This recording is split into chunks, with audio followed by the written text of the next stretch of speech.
The only thing that saves me is my liquid IV. Specifically, the hydration multiplier sugar-free raspberry melon. That sounds like an ad because it is, but also I freaking love this. Like, this is my favorite flavor. It's new. I used to like the white peach the most. It's a hard toss-up between the two. I really debate every time I'm in the pantry of which one I want to reach for because both of them are so phenomenal. This is how you do it. Every single morning, just trust me on this. You get a glass of like 16 ounces of cold water. Fine, you can do room temp if you're not a cold girly. You add in a stick of liquid IV. There's just no better way to start the morning. I mean, you might as well even skip the coffee. I've been trying to do 90 minutes, no caffeine first thing in the morning. Liquid IV. I like to sit in the sun, drink my liquid IV. I feel more hydrated. I just feel more ready for my day. And it's more hydrating than plain water because it has 3 times the electrolytes of the leading sports drink. It also has 8 vitamins and nutrients, and all of this is packed into a tasty drink that has 0 sugar and 0 artificial sweeteners. I love the taste of the raspberry melon because okay, so the raspberry has this slight tartiness to it, but not too tart. Also, the melon kind of reminds me of the melon ice creams in Korea. Those are really good, yeah. Liquid IV comes in these super practical sticks that you can take with you practically everywhere. Like if I'm leaving my house, I never leave my house. But if I do, I have like 5 of these in my bag. Because the last thing I want is to pull it out and then my husband goes, ooh, can I get one? Or if you love working out, Liquid IV was literally scientifically formulated to replenish electrolytes that you lose while you're sweating. And I'll be sipping on my Liquid IV throughout the whole video because there is time for some Liquid IV. So make sure to check the link in the description for Liquid IV. And thank you, Liquid IV, for sponsoring today's video. And let's get into it. So Risa meets this man, Legion, on a dating app. She actually meets him through Facebook dating, which, by the way, Legion is a nickname that Risa gave him. This is not his real name. So he takes her out to the Cheesecake Factory for their very first date, but her tire pops on the way there. This was a whole thing on TikTok. Like, they were saying, girly, the universe is trying to give you a sign. Some people were saying, like, it's okay because he came and he fixed her pop tire. It was like a whole thing. But from the moment that they met to the moment that they moved in with each other, which was not a lot of moments. They actually move in quite quickly, okay? I digress. For all of the moments, Legion was the perfect gentleman. I mean, he truly was. He's a family man. He spends every single day on the phone. He's so busy talking to his grandpa, talking to his grandma, talking to his aunt, talking to his stepkids, talking to his brothers, talking to his 2 sisters. Like, he's got a massive family and he calls all of them every single day. He's like a telemarketer for his family. He'd be calling nonstop, okay? But everything ramps up when they move in during the pandemic lockdown. They move into Risa's townhouse and soon enough she gets pregnant. And she's scared because she wasn't planning any of this. They were dating for marriage. So she's thinking, okay, you know what? It's a little bit out of order. Like, these are not the steps that I thought it was going to be like 1, 2, 3, but instead it's like 2, 3, 1. But you know what? Maybe it's okay. It's going to be fine. This is going to be my husband eventually. Now, ever since lockdown, Risa never had to worry about bills. He's paying the bills. I got to eye drop it up already. Baby, don't cry. Don't cry. Damn. What do you mean, You damn? actually look like you're crying, though. Legion was always taking care of the bills. So, you know, I know what you were thinking. Like, he's a scam artist. He's trying to get money, but he was taking care of the bills. He always took care of Risa. But once they start house hunting, this is where things start getting fishy. They start looking at houses every single freaking weekend. They go through about 25 different houses, and all of them fall through the cracks. For like a multitude of different reasons.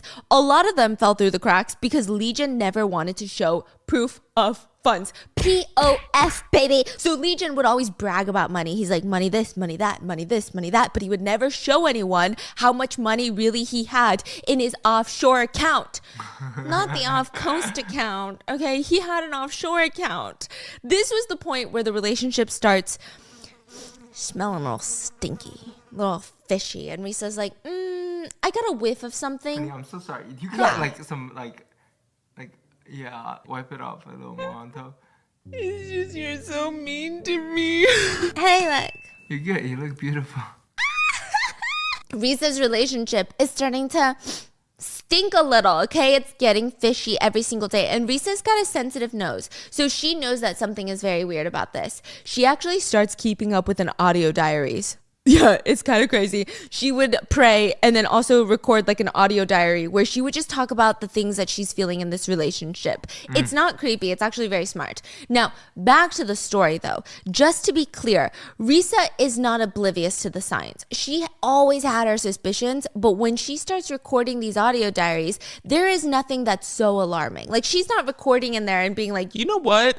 This shit went down and it's so dumb. Like it was always like little stuff and they're starting to add up. Like he always had paperwork or evidence that he had proof of funds, that he had a mortgage approval, pre-approval. It was a lot. So she's staying in this relationship and she's also making sure that all of these red flags, her family doesn't see it. She wants to keep the peace. She's very big on anything that happens in the marriage stays behind closed doors. Like we don't need to air out our dirty laundry, which is Ironic. yeah, which now that I say it out loud. So let's go through a little bit of the promises that Legion made Risa. Legion would promise Risa that he was going to buy her a house up to $900,000 in cash. He's going to buy it in cash, liquid assets, offshore account, cryptocurrency, Bitcoin. Amazon drop shipper, like all those keywords, all of them. Cash money, baby. Then he promised to get her a car, like an Audi, a BMW M series. You know what M stands for? Money. Motherfucking money. Okay, a trip to London, none of it happened. Not the house, not the car, not the trip to London. I mean, it got to the point where if he promised her, I have 10 fingers, she would have to check for herself.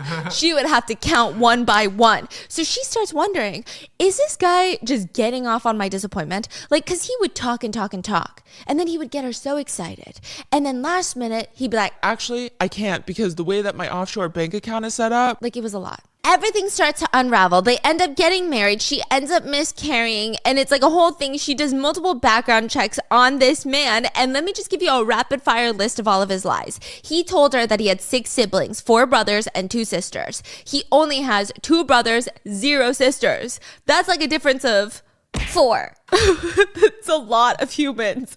He also told her that he's a pro football player at San Diego State. He's never played football, nor has he ever stepped foot into the state of California.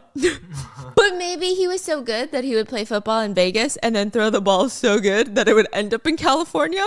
I don't know. Just food for thought. He said that he met his ex-wife and married her in California. Turns out they only lived in Georgia. I mean, this part is really bizarre because it just seems like he's obsessed with the idea of being from California. He told her that his ex-wife cheated on him, so he filed for divorce. Turns out his ex-wife filed for divorce and she never cheated. He also told her that his stepdaughter died of COVID, that his grandma died of COVID, that his uncle died of COVID.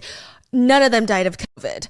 So basically, Risa finds all of this out and she's now planning her master escape. She's tried marriage counseling. She's tried being civil, but she cannot take any more lies. Meanwhile, Legion, clueless. He's actually completely bedridden. The man suffered a knee injury, okay? I forgot about that. Oh yeah, you forgot about that, okay? He's in bed nonstop. He's not getting out of bed. First, he said that the injury for his knee was from football. Do we know if he's actually injured? Yeah, it does seem like he's actually injured. I don't know if it's his knee. I don't know if it's in his mind. I don't know what's going on, but it seems like something is happening because he doesn't even eat. Do we know if he's actually not eating? Yeah, he's like rapidly losing weight. Oh, okay. Like an alarming rate. Oh, okay. Oops. He said oops. No, but like valid because of all the lies. Yeah, so totally valid. But anyway, he's like, no, it's from football. But then she's like, are you sure? Because I feel like you never played football. And then he's like, actually, I got it from work. Because remember, he's the vice president of a condiment business. So I don't know if he was like putting his knees into it while he's like bottling up the ketchup. Okay, who fucking knows? But it's not just knee pain. He's just losing weight. He cannot eat. He cannot walk. He's relying on pain meds. The only thing that he's consuming is Powerade, but he just keeps pushing off the doctor. And at this point, he's completely immobile. He's laying in bed. Now, the best theory that people have is that He got sick from his own bullshit. I don't know. Okay, so while he's bedridden, Risa's got 3 new jobs. Yeah. She's working 3 jobs? Yeah. FBI, CIA, and Homeland Security. Reese's just opened up the floodgates of the lies. She got on the phone with Legion's ex-wife Tara, but turns out she's only uncovered 2% of the lies. That's all we know from part 1, 2%.